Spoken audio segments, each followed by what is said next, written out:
welcome to Recall the Midwife. Today we are looking at Series 3, Episode 8. We've all watched it, haven't we, girls? We have. And we're going to discuss it. So I'm Alex. I'm Becky. I'm Jenn. And just a quick reminder that this week's episode deals with death and dying and adoption. So if those topics are ones you would prefer to skip this time, we understand and hope you join us for the next one. Okay. In this week's episode, Chummy gets the news that her mother, Lady Brown, has discharged herself from the hospital and has gone to a nursing home. After Peter visits her and sees she's not getting the care she needs, he brings her home. Dr. Turner tells her she only has days or weeks to live, and the family make a decision to care for Lady Brown at home through the end of her life. With the help of Sister Monica Joan and Jenny, Chummy nurses her mother and bonds with her until they say the last goodbye. Shelagh and Patrick are still tense and evasive after their fight about the disclosure of his post-war mental health care. Each one is also working on separate projects outside the home. Patrick agrees to lead the men's club, sorted by Tom, in a lesson on pregnancy and childbirth. And Shelagh is leading the choir in a practice for the Truscott Choral Festival competition. When a letter arrives that lets Shelagh and Patrick know they have been connected with a newborn baby girl to be adopted, they are elated. They pick her up, and needing to miss the competition, Trixie and Tom fill in, and the choir wins first place. Jenny is back to midwifery and assigned to Jeanette Heckford. While visiting her one day, she runs into Jeanette's cousin, Philip Worth, who she had met via the men's group when he had been mistaken for an expectant father. They share common interests and a connection is made. Jenny takes Jeanette through the first phase of labor, but has to be relieved by Sister Evangelina and Patsy. Jenny has been involved in the care of Lady Brown and has felt pulled to care for the dying. When she leaves Jeanette, Jenny goes right to Chummy's house and is there through the end. Afterward, Jenny tells Sister Julian she is resigning to work at a hospital specializing in cancer care, and as she leaves Nonata's house, we learn Jenny and Philip will have a future together. Whew! Girls, this was a hard episode to synopsize because my word, so much happens, and I was trying to figure out how to say it all, but not give everything away, but also not leave anything major out. So, well, I don't know if you've noticed, but each episode that we're doing is getting longer and longer. I know. There's so much to talk about. I agree. I know. It's hard to just kind of zip right through like we used to. Also, just before we start, I'd just like to say, well, number one, actually, before we start even on this episode, I just want to say we've had so many amazing comments with people's company on their walks, with people's company on their commutes. Like, it's so lovely. And we've had so much lovely feedback. So thank you so much, everyone. Yeah. It's a special shout out to all of you. But second way, we've got a klaxon. Coming away klaxon. Yes, a big Norma coming away at the klaxon. start. Mm-hmm. Yeah. Also, sorry, girls, but we have another klaxon, which is, I don't know that we'd made this a klaxon, but dancing in the living room klaxon. We didn't make it a klaxon, but you I'm just now noticing it like every single time it happens. And this week, Patrick and Shelagh danced in the living room after they kind of like made up, and it was like a sign that they were like, oh, like happy again, and they were gonna like put on a record and dance in the living room. We'll get to it when we get there, but just to say, yeah. Oh, but definitely coming away. I heard that, and so the whole episode starts with Jenny working hard. Yeah, and there's a coming away bit, then she rings an ambulance. She's so in control though. I think this whole episode is to show, because obviously we know what you've said, and it's not a spoiler, you've just said in the synopsis that Jenny leaves in this episode. So obviously this is to show how far she's come from the start when she didn't really know what she was doing, but now she's a woman in control. She rings the ambulance, she's not even bothered, she just gets on a bike when they go off on the ambulance. The next thing, whacks some blood away from her face like Rambo. Like she's she's and also, go on. I was going to say, with she has to look after some student midwives, and she's just a bit exasperated with them. And I thought that was also like that showed that she'd come full circle. Exactly. But the coming away bit was there was a lady and she gave birth, and was it Norma? Also, it was the fact Norma. It was the fact that the mother said it, and I was like, you wouldn't say that. You'd just be like, oh, something's happening. Yeah, it's coming away. Like, so the afterbirth was still in her, and then she bled, and then she was like, oh, I can feel something coming away. And I was like, klaxon. Yeah.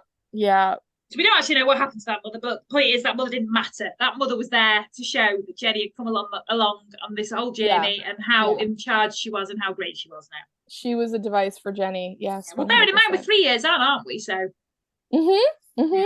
Yeah. Okay, Bex, where do we want to go first? You're gonna be our guide this week.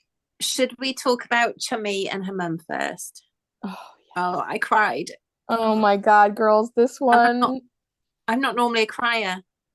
Well, I'm a completely normal crier. I cry at everything all the time, but I will tell you that the tears were really, really flowing. I think because I mean, we all feel such a connection with Chummy, so it almost felt like a friend, and that just made me go even more and harder. And like from the word go, like.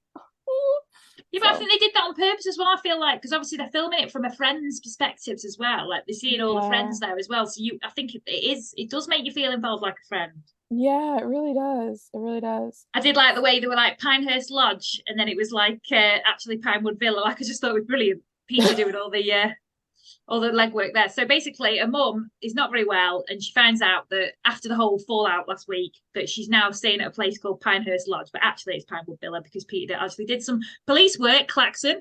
I know. We're not doing a klaxon for all these things. Isn't it just like a classic thing though that like when you're with someone like day in and day out, whether it's like a husband or a partner or someone you live with or whatever, they'll say something like, "Oh, they did something," and then you'll actually figure out that it's like not that they got like half of it wrong, and you have to like figure it out for them, and that's like part of I feel like that was just like classic like healthy codependency kind of, where it's like because now I find that my husband knows everything and is brilliant. He also edits this show, so and he never makes a mistake where he says something that's like slightly inaccurate. He's just fantastic. Thank you. He is a fantastic husband. No, I'm joking all the time. Anyway, did you notice the charity that was helping Lady Brown, the League for Distressed Gentlewomen? So good. That's like a movie, you know what I mean? Like, can you imagine like, oh, welcome to the League of... Who would it start? Obviously Maggie Smith. Oh my God, yes, definitely. And Judi Dench would be there, and then who's the other one? I'm picturing her, but Helen Mirren. Helen Mirren probably, but also the lady who plays the Weasley mom, like in Harry Potter. Julie Walters. Yeah. She'd be in it as well. They would be like, Vanessa Redgrave. Yes, actually, yes. Yeah. Yes. Yeah. Oh my God, we should actually pitch this as a film. It's pretty good.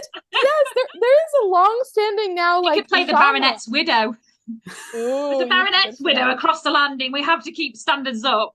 That could be, to be honest, the baronet's widow would obviously be Maggie Smith. Let's be honest. Yeah.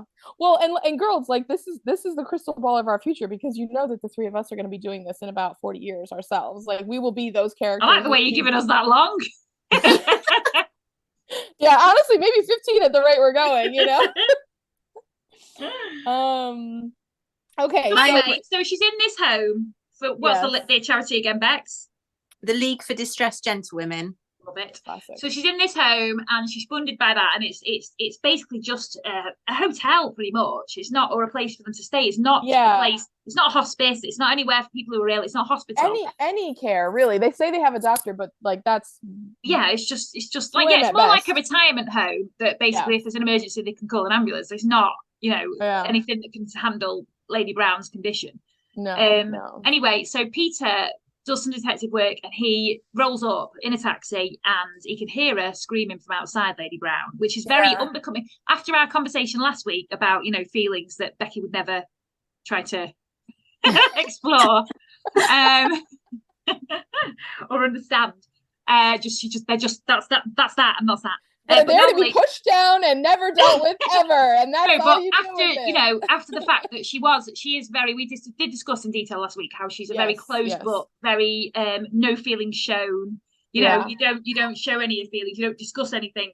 It's very, very different to her actual character. It's in the fact that she's actually screaming out loud. So obviously there was a real issue here.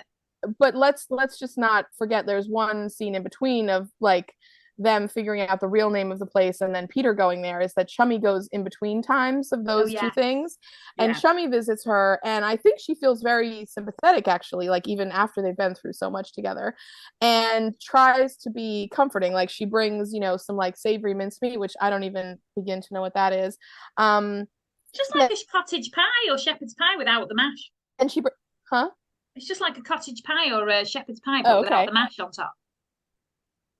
Oh, okay. Well, we have to have a long conversation about mincemeat at a later date. But yeah. So she brings. I can't wait. So she brings that in a Tupperware, and I actually wrote this down because I thought it was so good. She's like, "What is a Tupperware?" And it's just this like perfect line of like, I don't even know. It's like the line in Downton Abbey where the Dowager Duchess, who's played by Maggie Smith in that, someone says something about a weekend, and she's like, "What is a weekend?" Like literally, like this is like a totally foreign concept to this woman. It was just so good. But then like Chummy brings like photos of Freddie and her and Peter to like put on her little bedside table and everything. And she's like, "Oh, I can't show those. Like you're not in white and Peter's in a leisure suit." And like no one, like that's terrible and everything. And so then she says something else terrible, and Chummy is just like, "Well, fine, I guess you don't want to see us anyway," or whatever. And she storms out because she's so upset. Taking the photos with her. Taking the photos with her. Understandably leaves. And so then Peter, either because they had a conversation about it or he just felt he needed to, whatever it was, he really is a great husband in this episode. Oh, he is. And he finds her like literally screaming in pain with what she's, her health. So he says, "Listen, we got to get her out of here." So he literally loads her into a taxi and like takes her back home to their house. Meanwhile, calling Dr. Turner like on the way, kind of a thing. When they get back to the house, they put her on the couch. Jenny's there. Dr. Turner's there. He's administering, a slight sedative, some major pain relievers. And then they have this conversation about the fact that she's very close to end of life. Like she has this really serious and, stage 4 cancer. She's not going to make it. The nurse, I say nurse, the person working at the Pinehurst Villa or lodge or whatever it is, was just basically, "We can't cope with this. We're not equipped for this." And he's just like, right. And he's like a badass. He's a real badass. He just gets it. He's like, "You're coming home." Like, no, do you want to come here? Do you want to do this? He's like, "You're coming out." Yeah, and not even consulting anyone. Like, this is what we're gonna do, and this is what's right, and this is what I'm gonna do. And he just went ahead and did it. And yeah, Peter just is so great over and over and over again in this episode. And he is. I've got a note which just says, "God bless Peter," because not only did he just like scoop up Lady Brown and bring her home with him, when Chummy came in from a night shift and he'd like made her a cup of tea in a hot water bottle, I was like, "Oh my God, that sounds like bliss." And then he was like really stern with her, and there was something quite nice about that. I do. When he was like, something like, "I draw your attention to the cup of tea and the a kip routine, and then you can go and sort it." Yeah, the aforementioned tea and hot water bottle, that will fix this problem. Yeah. Meanwhile, we're all drinking it as we do this episode. Did anyone else pick up on Chummy's use of phrases this week when she was talking about her mother and she described how she'd bally discharged herself? Oh yeah, they're always putting those little. Yeah. And then she called her mum mater, which I had to look up, which is the Latin for mother. Yeah. Mm-hmm. She's been calling her that. Should we? Let's just kind of So since we've now set it up, so Lady Brown is at their house. They've set her up upstairs in their bedroom with everything she needs. But that scene as well, Peter taking her upstairs. Although it was like upstairs to the stars. I was like, "But all right, she's going to die. I don't need to." It wasn't even like, "This is a one-way trip." And it's like, all right. Next time she comes down those stairs, she's in a coffin. Yeah, I was a bit like, all right. I was exactly the same. Like, calm it down, Peter. Like, you're being lovely, you're doing great, but you can be a bit too assertive here. You're gonna die. Oh no, we're joking. We're joking. He was really sweet in that. But anyway, she goes up there, and Sister Monica Joan is kind of there a lot at this point. Chummy. Oh, and Sister Monica Joan says, "Oh, do you want to change into like something else?" It was Patsy. You may feel a lot more on top of things in a pair of slacks. Patsy said that. Patsy said that. You're exactly right. She says, well, yeah, and she. I know I did. And then Chummy says, "I'm a nurse, old bean. This is my armor." And I just, oh my God, that line just really got me. So, girls, just a quick aside. I am not going to get into this, in a big way, but I did work in a hospice ward for a year, and I was actually in my graduate degree training program at the time, and this depiction, I was in a high level of care unit at a hospital, but this kind of home hospice care, which is really revolutionary at the time, because Jenny talks about the fact that this medical, is it a nurse or a doctor? I can't remember which, but they're kind of pioneering hospice care, and she's been reading about it, and she wants to kind of integrate some of that type of care into Lady Brown's experience at home. But this to me was such both an accurate and a really positive depiction of what can be possible for what is an exceptionally tough and dark and hard time. And I just thought the way that they carried the storyline through this episode was just so well done, for kind of showing it in its reality, but also like that it can be a really compassionate way to care for both a patient and their family through end of life. So I just had to give a that note there. And just the fact that everybody rallied round. Well, I've got a thing here because obviously, well, first off, they did the manicure scene, didn't they? That was a really moving scene. So Mater, Lady Brown had asked for a manicure from Chummy, and Chummy was like, "What?" Like after however old she is, many years of absolute rejection and coldness, and Mum was asking her to do a manicure on her, which seemed a very personal thing, like touching her hands and doing this manicure. And she spoke to Sister Monica Joan, and basically they decided that she was going to do it, and they did it, and it was really touching. It was a really emotional thing, like, and she touched her face like she did, and she was like, "You never touched my face like that." And she was like, "I did when you were really little," and it was like, that was me gone. But then there's the actual scene at the end. So obviously Jenny comes back just in time for Lady Brown to die, which is awful. But obviously she's there and she's helping, and to be honest, even then there was a bit of a funny scene where Chummy spilled something on her lap and they laughed, and it was kind of like a relief. But did you notice it was just women there when she died? Yeah. Women helping women, I've written. And it was a really amazing, like, matriarchal scene with all these different women there just helping other women. And it's obviously they're helping women in birth, but they're also helping women in death. And I thought that was very lovely and poignant. But also we should say, obviously, Sister Monica Joan has been supporting Chummy a lot, but obviously it's brought to the surface for Sister Monica Joan her own mother's death. Yeah. And their relationship in life. Yeah. Also, Claxon, this isn't a Claxon at all. Did we find out Sister Monica Joan's real name? Is she Antonia Kevill? Yes, Antonia Kevill. Yes. Yeah. I love knowing their real name. I thought Cavill, like, and then I remembered it's not the same. It's not even the same. So yeah, just to explain about the Sister Monica Joan mother thing, Bex. Sister Monica Joan had a very similar relationship with her mother as Chummy had. Like, they were very distant. And I think the fact that Sister Monica Joan had obviously become a nun hadn't landed well with her mum. But yeah, she had a bit of an episode. Yeah, episode's definitely the right word. Yeah. So Sister Julienne has her mother's pearls. Oh, and it was when she said that she could still detect the scent of her mum on the pearls. Yeah, but they're both very rich as well, though, weren't they, Chummy and it's similar. Yeah, and they both very similar backgrounds, and they both gave all of that up pretty much to follow their heart, their dreams, to do something else, and that was a big turning point in their family's lives. Just you covered it, but just to kind of talk about a little bit about the manicure scene and when Lady Brown actually dies, the thing that really broke my heart about that manicure scene was excuse me, she was kind of just reminiscing with them about the fact that she used to always get a weekly manicure when she was in India, and if they had Nivea cream because it came in off the boat, that was a real luxury for that manicure to kind of soften their hands.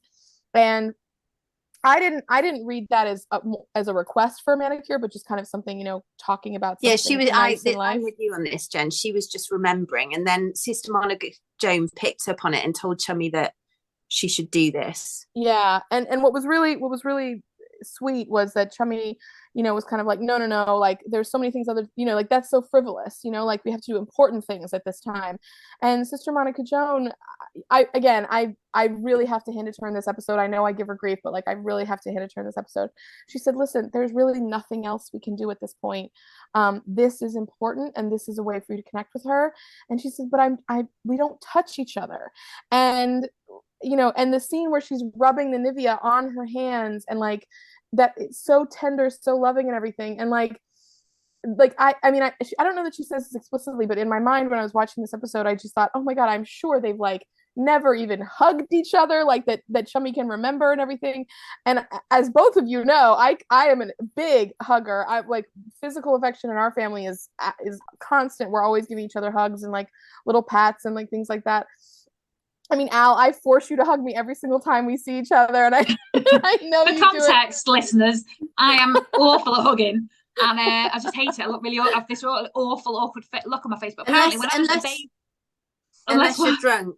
Yeah, true. Yeah. And then if you get a drunk hug off Alex, you're like, But when I was a baby, apparently, I used to like wiggle out of hugs. I've always been the same. I've never liked it. My mum was like hating it because obviously she had my brother and then me. And like I was just like, nah, not hugging. I used to like fall out of her arms, like trying to get out of it. I know, but I'll always hug you, and you're just the most stiff hug ever in the world. But you always let me hug you, and I always appreciate that. But it was just so tender, and then like they kind of, you know, you can tell that it's really soothing to her. She feels really relaxed. Anyways, then they go through the, you know, another. Wait, can I just say I do hug my daughter? I'm not like an animal. Carry on. No. You're a very sweet, affectionate person. But then we get to the morning, and Sister Monica Joan says to her, you know, like this is kind of the end. You know, this is the last moment. Not the last moment, but like we're drawing to a close here. And so kind of a different there's like a different energy with that. And then Jenny shows up and they spill the tea, and Chummy is going to take off her dress, and Jenny says, oh, you know, put on this robe. And she said, oh, that's my mother's robe. And so she puts on her mother's robe, and then she lays down in the bed with her as she's kind of drawing her last breath. And that's how she dies. They die like Lady Brown dies with Chummy right next to her, you know, like comforting her. And then Chummy says, I love you. I know. And it just, and I mean, this is a heartbreaking moment, but did you notice that Chummy had her shoes on the bed, Alex? I did notice that. I noticed that as well. No shoes on the bed, but in that moment, of course, it's okay. Oh no, I'm really weird. Again, for context, for our listeners, I hate outside clothes on the bed. I'm really weird about it. Yeah. So if you're sitting on my bed, you best be in pajamas, because if you are sitting in jeans or something where you've sat outside on something, that bed is being changed, and so those clothes. I think it's rank. I'm with you. Can we just talk about Jenny really quick on this? Yeah. So can I just talk? Oh, go on. Sorry. I was just going to say, I loved when Sister Monica Joan realised she'd picked up on Lady Brown saying about the Nivea and the manicure, so she knew that Trixie would have these things. So she's like searching through Trixie's drawer, and I've written it down where she just says there's unseemly quantities of intimate apparel. Well, and don't you love how then Fred comes in and he's like, sister, like, what are you doing? And she's like, oh, I'm looking for this. And he's like, well, don't you think this is it, like literally right here, and it's like sitting right on the bedside table? And she's like, oh, if you'd actually look, then you would see things. Like, it's better that, you know, she admonishes him in some way. I can't remember what the actual line is, and he's just like, okay. And then, you know, they take the tray back, and she's horrible to Fred. Yeah, so the whole, I just wanted to talk really quick about where Jenny had come from, because obviously Jenny's come from actually a really difficult labour. Yeah. That went on for days. So she went over to Philip Worth's cousin that she thought was his wife at the time. Yeah. But like it was like, oh, this has been a very long labour, and she was all upset because she felt like she failed. Yeah. But that was just like a normal labour. But did you notice when they were like, oh, that's my cousin Philip, when she first went round to the flat, she was like, oh, you've got a lovely flat here. And she was like, oh, thank you, in a Scottish accent. Do we need to reject people? Oh, no, I'm not even. Oh, thank you. That's really nice. Thank you very much. There's been a murder. So anyway, I can't do this again. Painting, that's my cousin's. And she's like, oh, she's like, it's inspired by Rick Maninoff. No, Mazorsky. Mazorsky, yes. Yeah. Oh, was it? Well, anyway, Mazorsky. Yeah, it's definitely. But anyway, she's like, oh, I love Mazorsky, because obviously she goes to concerts all the time. Yeah. And it did remind me of the time that I first met my husband. And when I knew we were going to be together was when we were in the car, like it was our like second date or something. And I put this Jason Donovan song on because I'm really cool. And this song was a B-side, a single, and he knew all the words, and I was like, oh my God. Like, I've never been more impressed with anyone ever that he knew the songs to a Jason Donovan song. You and Jenny and Philip and your husband are just like truly like twin couples, basically. Yeah. Basically, yeah. I also love that, unlike Tom and Trixie, you could see that Philip Worth and Jenny Lee were a perfect match for each other. Yes. Well, wait, should we jump to Jenny's thing, or should we maybe we should do like the Shelagh and Dr. Patrick, Dr. Turner thing next, and then we can do Jenny at the end, because she's I've just got Turner's very stilted. Now, last week, I felt she just shouldn't have made him talk about it. This week, I think he was a bit out of order. So have you evolved in your thinking about the topic in general, or you just now think it's time for him to not be out of order the way he is out of order? No, I still don't think she should force him to talk about it. But when they got that acceptance letter, his reaction was so cold and standoffish. I just thought, no. Well, we were there last week. That's what we thought last week. Yeah. Can we also just talk about an apple Charlotte? Do you know what an apple Charlotte is, Bex? Jenny, I know Bex will. Apple cake, basically, right? Yeah, but it's like really intricate, like with loads of like not shavings of apples, like, but like, you know, when you do really thin slices of apple and then it's like upside down and all really like they've lined the tin with it and made a whole like, yeah. My grandma apparently was famous for doing an apple Charlotte. She was like amazing at it. I didn't see any like apple slices around that cake though. It just looked like I don't think it was a real one. No, I will say that the whole like peaches and evap, like I'm assuming that's evaporated milk, but I'm like, that's not a dessert. Like pouring peaches, like canned peaches with evaporated milk on top of it is that. I mean, you can put two fruits together, but that doesn't mean anything. Like no, in that my pet, honestly, growing up, that was my dad's like favorite, peaches and evaporated milk.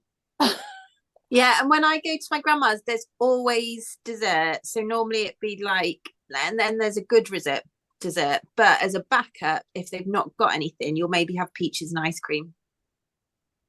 Okay. So basically, we've not evolved, Jen. So so make it that as you will. Here's the thing. I think that having like a 3-course dinner is a very classic like 1950s 60s thing, because a lot of that formality is still evolving and everything, and we haven't gotten to kind of convenience foods yet in a major way or anything like that. So I think it's still very classic to have in that time, like you come home and you have like a full dinner, like like things or whatever, and then to have dessert as like that's like what you do. Everyone has dessert. Well, obviously you're not going to make a dessert every single day or have a dessert always on hand, so a lot of housewives I think had these kind of things around. But I mean, like if it's good and people like it, I'm not saying you can't eat it, but just like that was like just the way Sheila said it and like the whole concept of it just I don't know why, like I can't. I'm like my brain was just really like busting over that. Well, like point being though, they were really stilted with each other, and it was just this really awkward, horrible atmosphere, like horrible, and even the letter, horrible atmosphere. And I just thought, but did you see Tim like really trying to break the tension as best he could? Was because he was like, oh, if it's up to me, I think we should have the apple Charlotte because Mom was working on it like all afternoon ever since lunch, and then he's like, okay, I guess we'll just have it then. And we'll have that then. Yeah, exactly. Put it in the drawer, Sheila. Like it was just. But like, I just think this episode is meant to, so obviously they go on to adopt a baby this episode. You've already said it in synopsis. Yeah. But, like the fact that they've gone from like how horrific, like don't get me wrong, we've had arguments in our marriage, but we have never had a day like that. Like it was so stilted and awful. And then to go on to adopt a baby in the same episode, like as if that's going to bring you closer. I know they are closer and all that. I just thought, oh my God, that was the harshest separation or awkwardness I've ever seen ever in any telly. Know. Well, especially considering who they are as a couple as well. Yeah. Like, I mean, for them to speak tersely to each other for any length of time definitely felt like, it would be like the equivalent of other couples, like absolutely like screaming and like throwing dishware across the room or whatever. But the thing that I will say, at least they gave us a scene where they kind of got the letter that they were going to be considered for adoption, right? And it was before they'd gotten the letter saying they actually had been selected to be paired with a baby. But they did have a scene where Dr. Turner says, listen, like, I'm really sorry. Like, I should have talked about with all of this with you. Like, can you ever forgive me? And Sheila says, listen, like, I don't have anything to forgive because you didn't do anything wrong. But like, also, yes, no, we didn't do anything wrong. She says, but we did, like, yes, you did need to talk to me, and like we can't have secrets in our marriage, but like I understand and everything, and I'm glad we worked it out. And then that's when they dance in the living room, because then she's putting on the record to pick a new song for the choral competition. And actually, I'm really gutted for her that she didn't get to do the choral competition, because she worked really hard on that. I know, obviously, a new life in the world's a lot more important. But how good did Trixie do? Just stepping in at the last minute. She did, but at the same time, again, I love Trixie normally. I love her in like normal episode. Movements, doing the conducting it made me really angry. which really annoyed me. God, justice for Trixie. That's so. No, I know. It's awful. Like, it's terrible. That might have been a you way. problem, Alan, not a Trixie problem. No, it totally is a Trixie problem. So anyway, so they have to pull out of the competition. So Trixie, not Trixie, sister, not even sister, Shelagh. Oh my goodness, what's wrong with me? Shelagh and Tim, Tim would probably be really excited about having to pull out of the competition. Yeah. But they then have to pull out because they get a phone call, don't they, saying you need to go and collect your daughter. Yeah. Did anybody notice? I know, obviously, the focus was on their baby. The baby in the cot next to the. I thought it was going to fall. Oh, I know. He was lush. He was so gorgeous. It just watched Dr. Turner, and then when he picked up the baby, it was just watching him. Yeah. But also, I was genuinely, because the cots were quite shallow, I genuinely thought he's going to fall out head first. Yeah. Like, watch that baby. Make sure it's okay. Oh gosh. Well, that little baby is so sweet. You know what I actually thought about when they went to go pick up that baby is how like they've had patients on the other side who are the ones giving the baby up.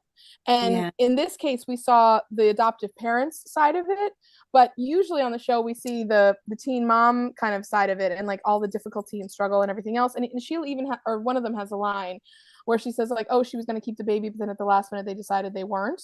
Yeah. And so now it's going to be given up for adoption. I guess the parents decided or something. I feel like she might have said that.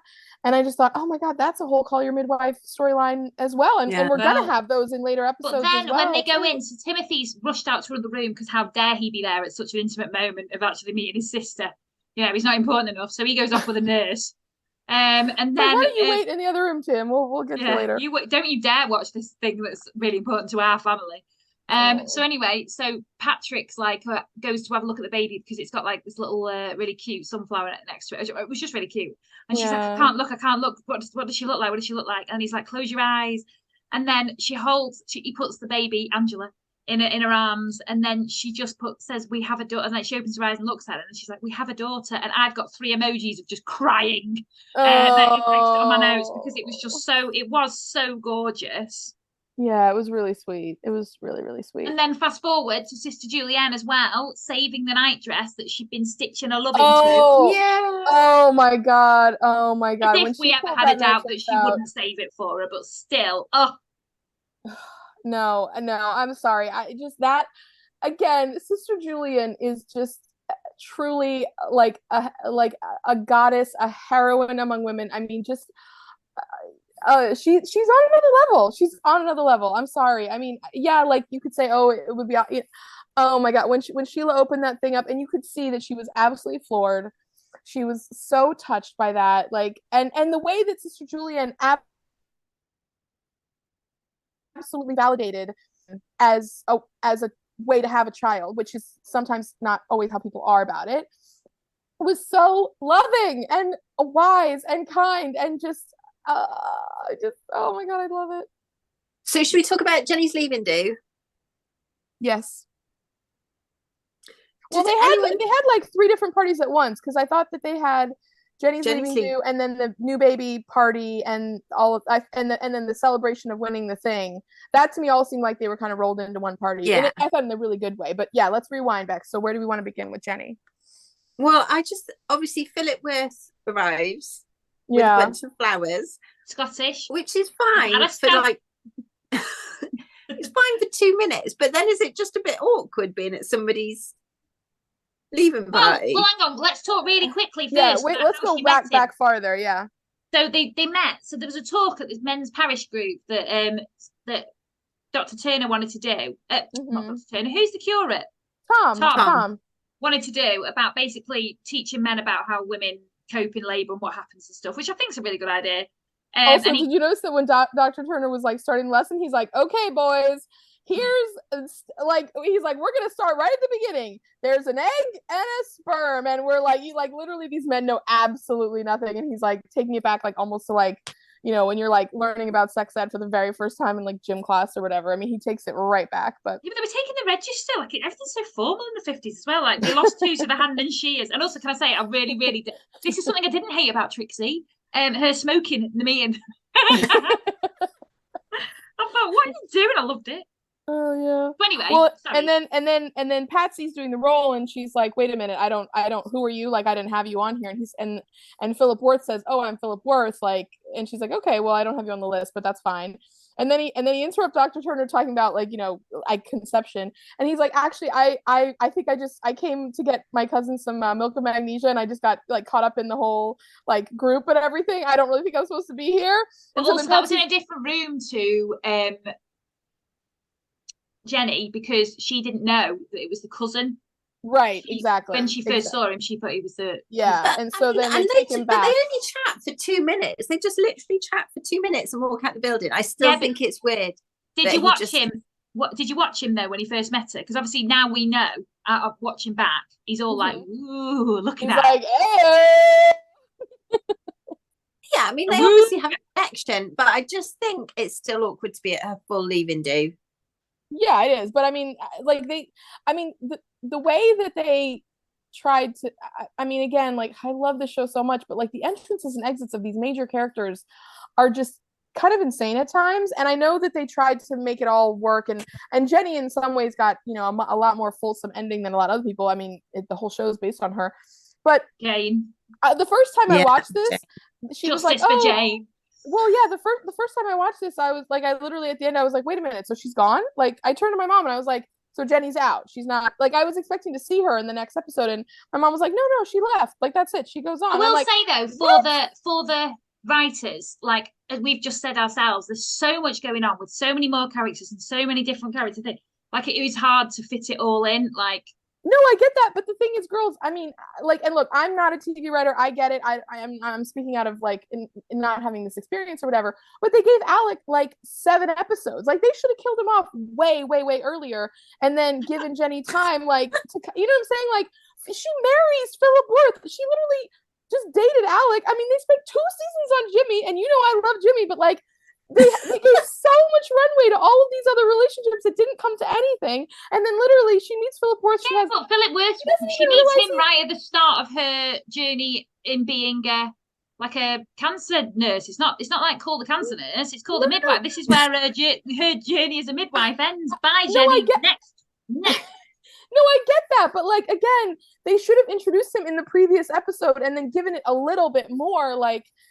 I mean, no, I liked it. I liked that he was a flyby. I liked it as well.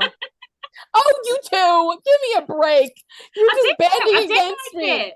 I did like it because it was like, I liked the fact that he really liked her, and she was now more open since Alec to being about love and being more open to it and more open to happiness. And then she was having this new chapter in her life. I actually quite liked it. I did not know it yet, but I was to marry him. I found that quite exciting.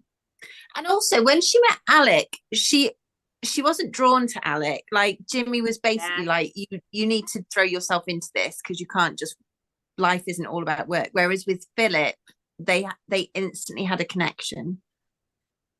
Yeah, I'm not disputing that. I'm just saying like it was like literally everything was fine with Jenny, and then in the last like 10 minutes of the show, she's like, okay, by the way, I want to go work in a cancer ward because I love the death and dying, and that's my thing right now. And then they talked about she just leaves. They talked about the fact that Lady Brown had a good death, but do you think it's because Alec? I mean, do you think that's why she's kind of changed direction? Well, yeah, I think that's a real possibility. I mean, the thing is, like, it was just like watching the show. She just had an episode the previous week where she went to work at the hospital, and then she was like, "No, my passion is midwifery and spending all night with a woman while she's doing all of this," and then all of a sudden the next week she's like, no, I want to work with death and dying. I just think it just felt a little bit to me, even as I was rewatching it this time, but definitely the first time I watched it, it just felt a little bit like I had kind of character whiplash, because I felt like they flung Jenny in one direction with Alec and going off. Then she comes back. Then she's like, no, I'm dedicated to midwifery. And then she says, no, I'm dedicated to this new thing that I want to try out, which fine. No, I agree.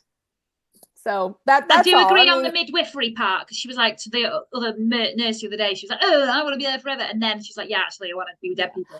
But I do agree with you both that Philip was clearly like set up to be a great match for her, and that was very clearly apparent. And by the way, like, great job to Philip for that painting he did. I actually really, really like that. Like, I'd hang that in my house. I mean, it was good. But also, I feel like the Philip there isn't. I feel like the whole point of it being quite quick with Philip, like we did not know it yet, but we would have 2 children, 2 daughters. But I feel like it was to show how far Jenny had come. Like, obviously, had the scene at the first, which was like to show how far she'd come professionally, but also now to show how far she'd come personally. So obviously, she'd first been in love with Gerald.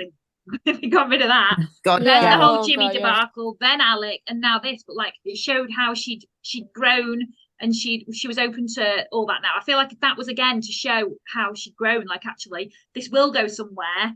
That she was open to it. She even invited him to go on a leaving. I just think that was more the thing. I don't think it was supposed to be this massive thing to be like this love story to show us. I think it was just to show how far she'd come. Okay. That's how I interpreted it. Also, can I just say we've not acknowledged Sister Evangelina this week. When they were talking about the men's meeting, Sister Evangelina was like, it's a time for talking about birth. She was like, well, men, why do men even need to be there? It's a time for women to help women, and that's that. And then she says, well, Chummy's obviously, her mum's not dead yet, and she's she's reeling. There's something special about a woman being supported by a mother. A mother-daughter bond is a very precious thing, and it was that was so awful. Oh, I know. Well, also, like, I just thought it was one of those moments where I completely understood why Sister Evangelina would say it, but just to recall, like, our conversation last week or 2 weeks ago, or whatever, about Patsy just kind of unthinkingly or unconsciously saying something really insensitive. I thought, I thought, Sister Evangelina, like, come on, there are tons of women who don't have their mom with them for childbirth for many, many, many, many good reasons, not the least of which we've seen, like, moms who've already passed away, moms who aren't present, like estranged families, like difficult family dynamic. Yeah, exactly. Or the mother is just like, not like the woman giving birth. It's not good to have the mom around or whatever for whatever reason. So, I mean, like, it was one of those comments that they were clearly, I think, as a writing device, they were setting it up to kind of like, show. Well, there was the scene afterwards with Sister Monica Joan and Chummy had this gorgeous scene afterwards. Oh yeah, they were very, very sweet. But yeah, I mean, it was Sister Evangelina like really didn't hit the mark on that one, but Also, there was a scene, I've just got this written down, and I don't even know who said it. I'm presuming it's Sister Monica Joan. But she said, for what is joy if it goes unrecorded? And what is love if it is not shared? And I thought, that's like an advert for a mobile phone. Like, not in the 50s, do you know what I mean? That was Sister Monica Joan who said that, yeah. That was very sweet. She said it. Okay, and then wait, just a quick I think we've touched on all the major storylines, but just a quick moment for Tom and Trixie, because they have the choral concert. Tom plays the piano, Trixie conducts the choir. They are walking home to Nonata's house, and she says something like, I feel bad. She says something to him about like it's about them having a baby child, like she thinks it's more important about 2 souls who've never met but will be together forever. Yeah. And Tom was like, oh, that was quite deep. And she was like, well, you'll find I'm quite a deep person. And then he's like, oh yeah, no, I know that about you already. And then they kiss. And I just thought, oh man, it just, I don't know, just like sad for them. What gets me about that whole thing, because obviously in real life they're together, they're married, they've got 2 kids, it's a gorgeous relationship. Yeah. I find it so weird that 2 people who obviously in real life are so compatible, they must be really good actors, because on screen they are not compatible. Like, they don't even look like like, they're just really uncompatible. Like, I was just like, how what do you in real life successful? What do you mean though? They don't look compatible on screen? Well, maybe it's it's obviously the acting, isn't it? And the way she's so haughty-taughty and he's very casual, and they don't work. Those 2 don't work. Yeah, but obviously they do in real life. But I'm just saying in the show. See, the way I see it with their characters is that they both really do think at this point that the other one is like, the way I see it is that, like, I think they're both in the characters that they're playing, like Trixie and Tom, both really think that they actually are right for each other. Yeah, but they're not. But they're not right. They're not. But okay, just let me finish. But they're doing that thing at the beginning of a relationship where it's all like rose-colored glasses, and you just think the other person is like so perfect, and you're not seeing them like for the reality of like who they are. And like, even when people say things like, oh, like, that's absolutely a red flag, you'll just be like, oh, well, no, that's not really a big deal, because you just want it to work so bad, and you're just like in that heat of the moment of like really liking them. And that's where I feel like Tom and Trixie are, because the thing is, they're like, it's one of those relationships where they're not like so wrong for each other. There is stuff that actually is compatible about the two characters, but it's just never going to work in like a long-term way. And that's what most of dating is until you find the right person, if you're lucky to find the right person. So like, I literally agree in Jen, but we just think they just look. And I'm sure somebody said like on paper they go together, but obviously in real life they just don't. In actual real life they do. They do. I know. And also shout out, girls, to Jenny's amazing powder blue coat. Love it. Yeah, really the shoulders were so big on that. I actually really like the dress she wore as well. Also, did you spot the extra nuns in Compline again this week? Of course I did. Oh, yeah. I always miss them. I don't even think I saw Compline this week. Anyways, also, I don't know, but... if Tommy's playing Chummy. Yeah, they did, because they thought it would help soothe her. But if Tom is playing the piano for the choir, why isn't he doing that every week so that Tim can go and play cricket? That was my last note. Oh God. Oh wait, this is a bit of a spoiler, but there's another episode that's coming up. We haven't watched it yet, but where Trixie and Tom are like going on a date, and well, no. I'll just save it because I'll want to say something later. But anyways, okay, yeah. Well, that's a spoiler for another episode, so you've got to come and listen to us. Yeah, exactly. Right, heroes and zeros, ladies. Just tune in, listen for what comment I'm gonna make about a future date. Right, who's going first? My hero. I'll go. My hero is Sister Monica Joan, because she just, I mean, some weeks we're quite critical of Sister Monica Joan, but she just steps up this week, and she draws on her own experience. She knows exactly how to help Chummy, and I love that supportive role that she played. Mm-hmm. And then who's my zero going to be? I don't know if it's going to be Dr. Turner. Forgive it. Yeah, he took it too far. He gave Sheila the cold shoulder. Exact same levels as last week, but carry on. I just can't believe you didn't say, put it in the drawer, Sheila, as soon as she said that. Put it in the drawer, Sheila. My hero this week is going to be Peter. He was a badass at that League of Old Gentle Ladies home or whatever. He was just amazing. He was just so good for Chummy. I just thought, oh yes, please. My zero this week, I did have someone and I've totally forgotten what it is, but my zero this week is going to be probably Sister Evangelina, just for that stupid foot in her mouth thing. And we all do it, but she should have known a bit better than the fact that her mum's dying. And also, she should have known better. She's a nun, for God's sake. Exactly. Well, sometimes you forget that because she's just so rude. I mean, I'm just going to stand up for myself and say this is literally the point I made about Patsy when she said that horrible comment about the mom being fat, and you guys no, because I love Patsy. You love and also I too, as we all do. I'm just saying. Can I just say I am sick of my zeros being questioned. I'm not questioning it. I'm just listeners, you need to write in for support. I'm just saying I was ganged up on when I made the same comment a couple of weeks ago, and I just vindication for myself. Because Patsy didn't mean it. There was a full stop in Patsy's. What a whopper, full stop. Ooh, we can see who baby takes after. Yeah. 2 sentences. I completely disagree, but okay. 2 versus 1, Jen. Who's your hero and your zero? That's not how this works, but okay. Okay, my zero this week. That was Jen with the mouth, by the way. Yeah, sorry, I was just blowing air because I know what my hero is, but I just never know what. Oh man, what was a zero? Oh, you know what? I'll just say this. I love them both, but Trixie and Tom being together is just not. It's just not working, and the two of them are ignoring a lot of like really like big warning signs and red flags. So I love them, but I just don't love them together, and it's just anyways. And you guys had good zeros actually, so I kind of agree with those two as well.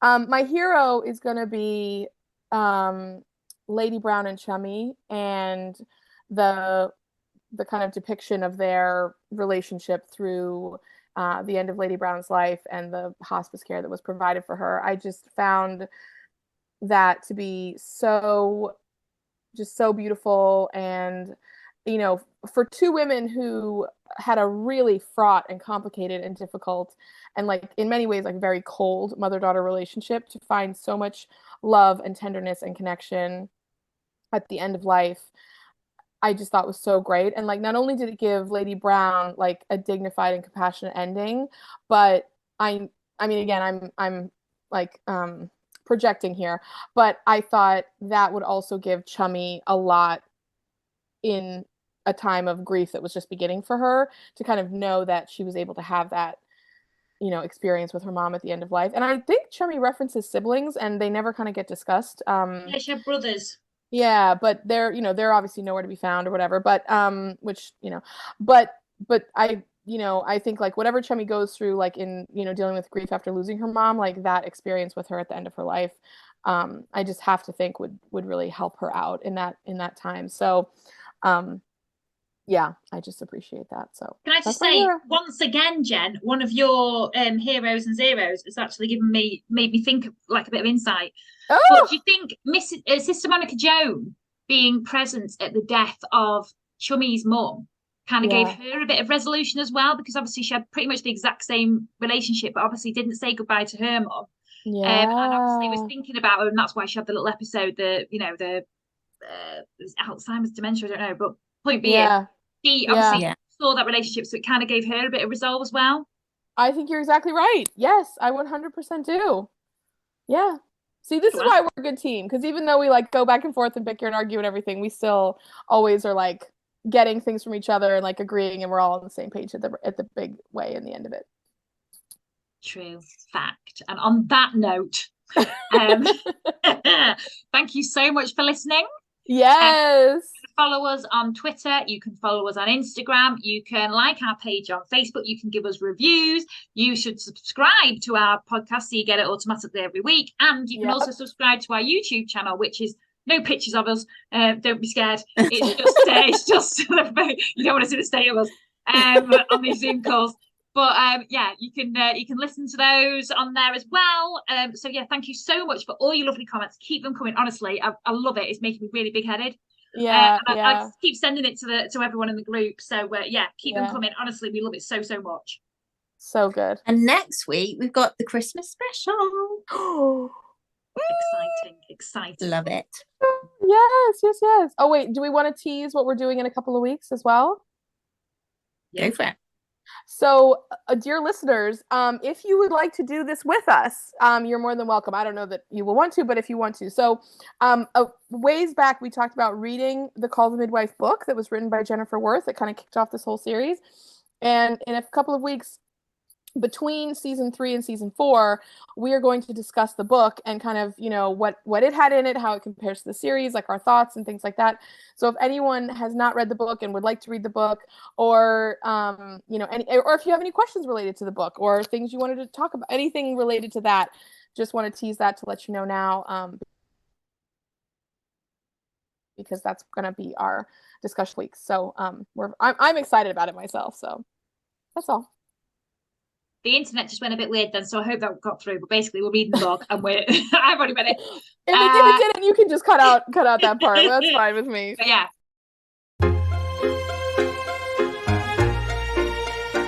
But anyway, thank you so much for listening, and hopefully we'll be in your ears next week. That sounded weird. We'll see you next time. Yeah, just say see you next time. Bye. Bye.